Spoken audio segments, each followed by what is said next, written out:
ഒക്കെ നിസാരം. പരമേശ്വര കുറിപ്പിനൊക്കെ നിസാര. ജാതകപ്രകാരം ആ കുട്ടിക്ക് എന്തൊക്കെയോ ദോഷമുണ്ടെന്നാ പറയുന്നത്.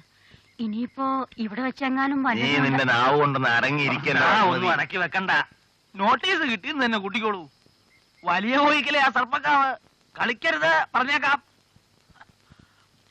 ഗോപാലക്കണിയാരെ കണ്ടിട്ട് തന്നെ ബാക്കി കാര്യം.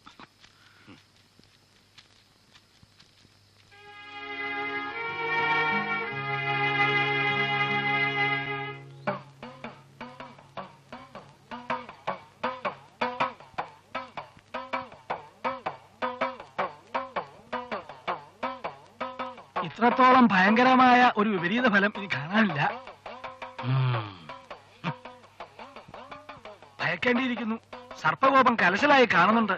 കണ്ടതുപോലെ പറഞ്ഞാൽ കോയിക്കൽ ആർക്കെങ്കിലും സർപ്പദംശനം വരെ ഉണ്ടാകാമെന്ന. എന്തായി കേക്കണേ?